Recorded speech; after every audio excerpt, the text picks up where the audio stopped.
Hi everyone, I'm Beth and I am an alcoholic.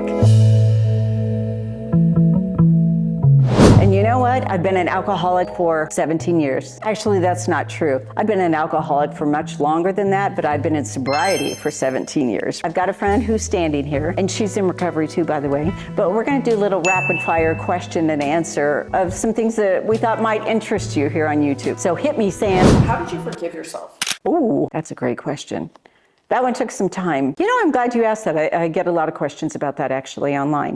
I think the first thing that I did was I owned my behavior, and that was really, really important. I can't stress that enough. I looked myself in the mirror and I'm like, Beth McDonough, you did this to yourself. You blew up your own life, and it's up to you to turn it around. That was really vital. I have to say that was really vital. Also, the people that I've hurt, and there were a lot of people that I hurt, I either called them up or I offered to meet with them in person. And one of them in particular I did meet face to face with. And of course it was just a cry fest.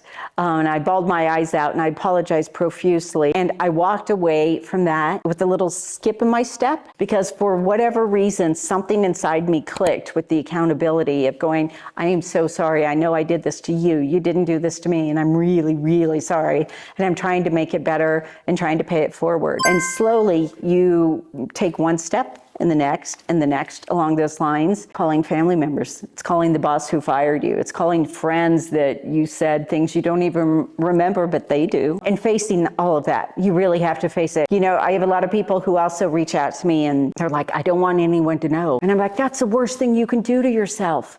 The worst thing, you're never going to get out of that rut. You need to own it. That makes a huge difference. Are you scared of people judging you now, even though you have so much sobriety? To some degree, yeah. Yeah, to some degree, I am still a little leery of people judging me. And that was the reason why it took me so long to get the book out too. You know, it took about 16 years for me to write this book, because it's hard to face all of your demons on the computer screen in front of you every day. That's one aspect of it. And then when you put it out there for public consumption, you don't know what the reaction is going to be. Because people used to think that I was either famous or infamous, depending on how you looked at me. I am still a little leery, but I'm relieved that in this day and age, the world is just more open to messy stories and more accepting and understanding of that when you've also taken steps to better your life. You know, if I sat around in my alcoholic misery, that doesn't behoove anyone. Doesn't benefit me, doesn't benefit anyone else. So yeah, I was still leery, but also at some point I wanted to turn my shame into service, and it's made a big difference.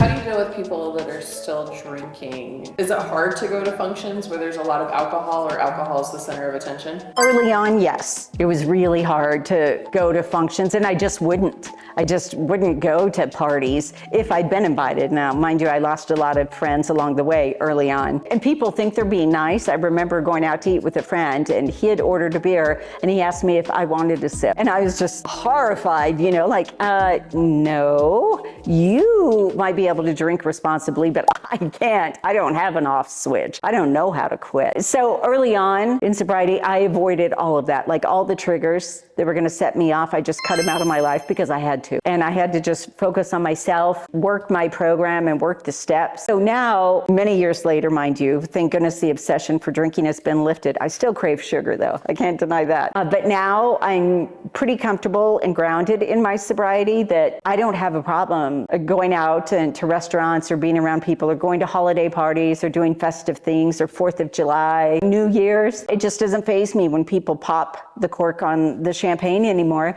because I know when I look at it, it's poison. Like, I just look at it as the enemy. And that has worked for me. I had to kind of get that mindset, because although it seems like other people are having a blast, you know what? They're going to wake up tomorrow hungover and feeling like shit. And I just can't have that in my life anymore. And the beautiful thing is we have so many mocktails and recipes for fun drinks. I never feel like I'm missing out anymore. And all of my friends or family members, they all know that they have a DD in me. So hey, that's a gift into itself, right? So you might be asking yourself, who am I and why should you care about what I have to say? Well, let me tell you, I asked myself that for 160 pages. But in this book, I tell the first half of my story, not the whole story yet, but in this book, I take you through the destruction that I brought onto myself. I talk about the worst days of my alcoholism. I talk about the near misses. I should have been pulled over many more times than I was. I talk about losing family members. I talk about going broke, losing my job, almost being homeless, looking for a bridge to live under. And this book, I put my heart on paper with this book, not because I need to read about myself, but because I think people will be able to resonate with the message that I have in there, what the struggle looks like, what the surrender looks like, and most importantly, I think what inspiration looks like.